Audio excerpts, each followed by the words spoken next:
She called me 11 days after the engagement party. Not the next morning. Not even the next week.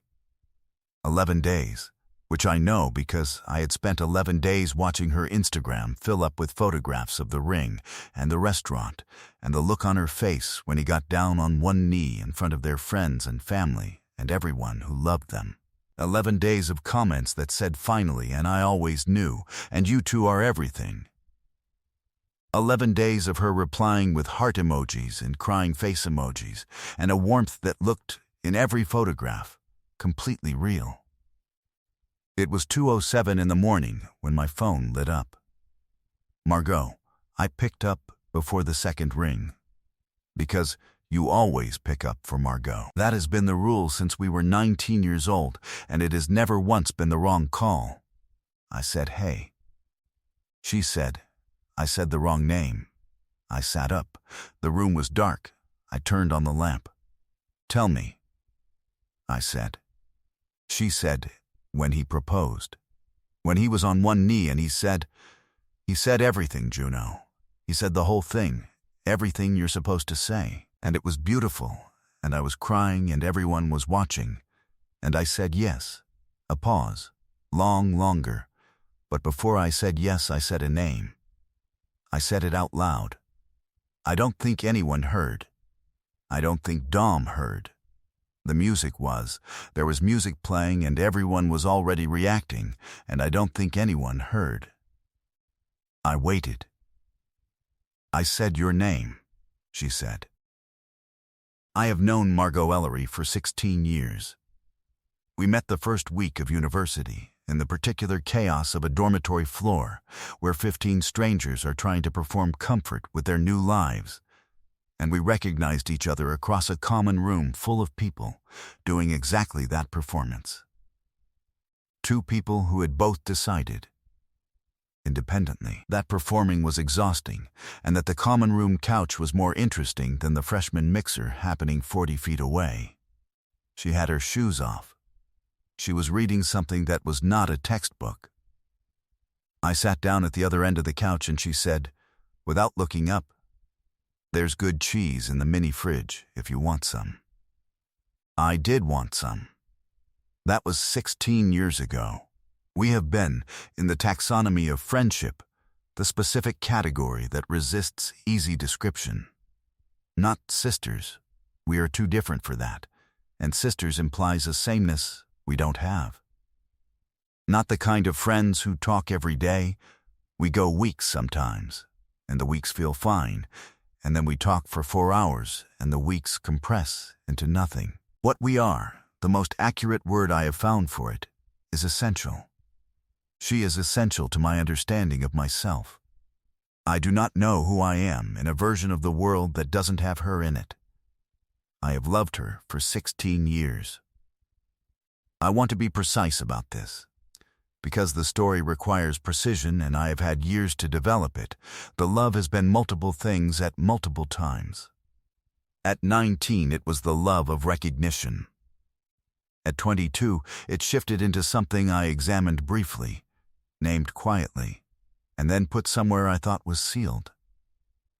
At 25, it had become so woven into the fabric of how I moved through the world that pulling at the thread felt like a structural risk I wasn't willing to take.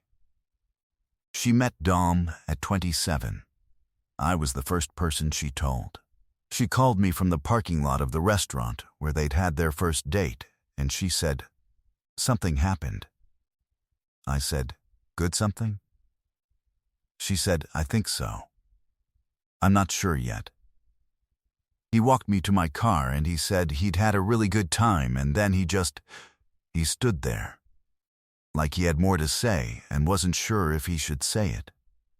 I said, what did you do? She said, I told him he could say it. She laughed, the real one, the unguarded one. I'm so embarrassing. He was kind. He was steady. He loved her in the visible, daily, unspectacular way that is actually the most spectacular way. The way that shows up in small things. Remembering how she takes her coffee. driving an extra 20 minutes because she mentioned offhand that she missed a specific bakery.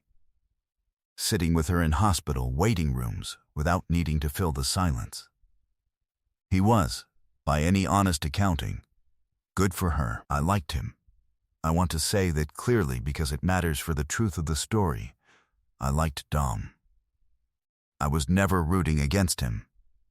You cannot root against someone who loves your person well, even when, especially when, the loving of them rearranges something inside you. I had attended the engagement party with a date I'd brought because it seemed like the right armor, and I had stood in a room full of people celebrating two people I cared about, and I had felt, under the celebration, something I had gotten very good at not looking at directly. And then she called me at 2:07 in the morning, 11 days later, and said, "I said your name." Neither of us spoke for a while. Outside my window, a car passed. The lamp made a small warm circle on the ceiling. I was aware of my own breathing. "How drunk were you?" I said finally, not to diminish it, to understand it. "Champagne," she said. 2 glasses, maybe 3. Not drunk. I don't say things when I'm drunk that I don't mean when I'm sober, Juno. You know that about me. I don't work that way. I knew that about her. "How long?" I said, and then I stopped. Started again. "When you say you said my name, what were you feeling? In the moment, before you said yes. What was in your head?" A very long silence. She said he was on one knee and he was saying it. All of it. The whole thing about our future. About the family he wanted to build. About growing old together. And it was beautiful, it was genuinely beautiful, and I was crying real tears, Juno. Not performed tears. And I was happy. I was happy. She stopped. And then this thought. It wasn't a thought, it was more like a wave. It came over me and it said, "But what about?" And then I said your name. She said. And then I said yes. In that order, I said. In that order. I need to tell you about the summer we were 24. Because without it, nothing else makes sense. We had both ended up in the same city for the summer. She was doing a fellowship. I was working a research job, and we'd sublet an apartment together for 10 weeks. Tiny apartment. Good light. 1 bathroom. A shared wall between our rooms. It was the longest consecutive stretch we'd ever spent in the same space, and it turned out that Margot and I cohabitate the way 2 instruments in the same key do. We don't clash. We resonate. And the resonance is so constant, you stop hearing it as distinct notes and start hearing it as a single sound. One night in the 8th week, August, a Tuesday, which I remember because I had a presentation the next morning I was actively not preparing for. We were sitting on the roof of the building, which we weren't supposed to be on, watching the city do what the city does. And she said, "Can I say something strange?" I said, "Always." She said, "I think I might be a little in love with you." The city kept doing what it was doing. Somewhere below us something beeped. A plane crossed the sky. I said, "A little." She said, "Maybe more than a little." She looked at the city, not at me. It's been building for a while and I didn't want to say it, and then tonight I couldn't not say it. "I'm sorry." I turned to look at her profile. The light was orange, and she had her knees pulled up, and she looked exactly like herself, which was the problem, which had always been the problem. She was so completely herself that just looking at her required something from me. I said, "Don't apologize." She said, "I don't want it to make things weird." "It won't," I said. She said, "Tell me it won't." I said, "Margot." And then I couldn't find what came after that. Not because I didn't have it, because I had too much of it, and no reliable way to give it to her without giving her everything, and giving her everything on a roof in August felt like the kind of thing that either saved you or cost you something you couldn't get back. I said, I think you should sleep on it. She looked at me then. Not because I don't. I stopped because I think this is real, and real things deserve more than a Tuesday night on a roof. Sleep on it. Tell me what you think in the morning. She studied my face for a long time. Then she nodded. She put her head on my shoulder. We stayed on the roof until midnight and went to bed.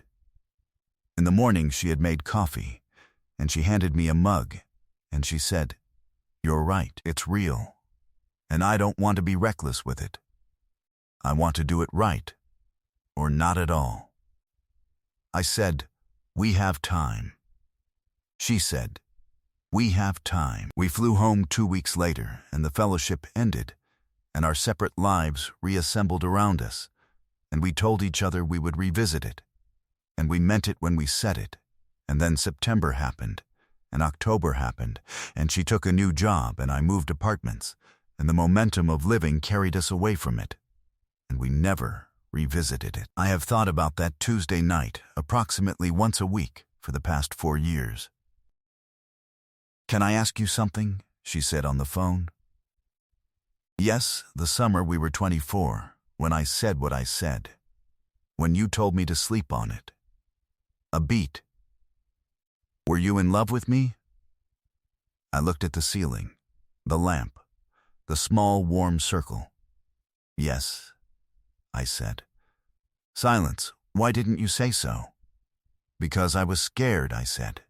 Because you were the most important thing in my life, and I didn't know how to hold both of those truths at the same time. That you were the most important thing, and that I wanted more. I thought if I said it and it was wrong, it would cost me everything. So I told you to sleep on it. I thought we'd come back to it. We didn't come back to it. No. Why? Because life happened, I said. Because it got complicated, and then it got easier, and then it became the thing neither of us was talking about. And I told myself it was fine. I told myself if it was supposed to happen, it would have happened. I paused. I was very convincing. She said, quietly, I was so sure you were going to say something different when I said it. I was so sure you were going to. I don't know what I thought you would say, but I thought the answer would be more than sleep on it. I closed my eyes. I know, I said. So what do we do? She said. With this. With what I said at the proposal. With all of it. What do we do, Juno? I want to be careful here, because this is where a story like this can become something it isn't. I did not tell her to leave him. I did not. That is not what she needed, and it is not what was mine to give her. Dom was not a mistake or a consolation prize. He was a real man who genuinely loved her, and whom she genuinely loved. Love is not a zero-sum system, and the heart is not a single occupancy room. What she felt for him and what she felt for me were not the same thing, and were both real, and she was allowed to hold both of them. What I told her was this. I said, I think you need to understand what you said before you decide what to do with it. I think you need to know whether that name came out of what you feel for me or out of fear about what you're about to do, because those are different things and they lead to different places. She said, what if it's both? I said, then you sit with both, and you figure out which one is louder. She said, and if it's you? If when I sit with it, it's you? I said, then you come back, and we have a different conversation, and I won't tell you to sleep on it this time. I heard her exhale. I need some time, she said. I know. This doesn't. I need you to know this doesn't mean I don't love him. I know that too. How are you always so steady? She said. Not a complaint. A genuine question. I'm not, I said. I'm terrified. I'm sitting here in the dark completely terrified, Margot. I'm just doing it quietly. She made a sound, half laugh, half something else. That is so you, she said. Yeah, I said. We stayed on the phone for a while after that. Not really talking, just present. The way we'd been on the roof, the way we'd always been. Two instruments in the same key, making a sound that was bigger than either of us alone. At 3:41 in the morning, she said, I should let you sleep. I said, okay. She said, Juno. I said, I know. She hung up. I am not going to tell you how it resolved, because the resolution belongs to her and not to me. What I will tell you is that she called Dom the next morning. I know this because she told me. I know that they talked for a long time, and I know that she was honest in a way she hadn't been before, not about me specifically. Not yet. But about the fear underneath the yes, the question underneath the ring, the thing she'd been carrying that she'd been calling happiness, and was maybe also weight. I know that Dom, who is a better person than most, sat with her in it. I know there were hard weeks. What I know about myself is this. I sat in my apartment that night after the call, and I understood, for the first time at 30 years old, that I had been telling myself the wrong story about that Tuesday in August. The story I'd been telling was that I'd been careful, that I'd been protecting what we had, that telling her to sleep on it was wisdom. The true story is that I was afraid, and I turned my fear into a question and handed it back to her, and she took it home and slept on it and woke up and found I'd left no door open to walk back through. And she loved me enough to let me call it wisdom. The cost of that Tuesday was 4 years. The cost of those 4 years was a phone call at 2:07 in the morning from a woman with a ring on her finger saying a name she wasn't supposed to say. I had done that. Not alone. But I had done it. What I know is that the next time I have something true and real to say, I am going to say it. Not wrap it in a question. Not suggest sleep. Say it, with my whole voice, on whatever night it needs to be said, and let the thing that happens next happen. I am not still waiting. But I'm ready, in a way I wasn't before. Steadily, quietly, fully ready. That's the most I can tell you. There is a conversation you have been having in your head for longer than you will admit out loud, with a specific person, at a specific moment that keeps replaying. You have told yourself you were being wise. You have told yourself you were protecting something. You have called your fear by better names: patience, caution, timing, respect. But somewhere on a roof, or in a kitchen, or on the other end of a phone at 2 a.m., you were given a door and you handed it back, and you have been thinking about that door ever since. What was the name you almost said? What would have happened if you had? Subscribe.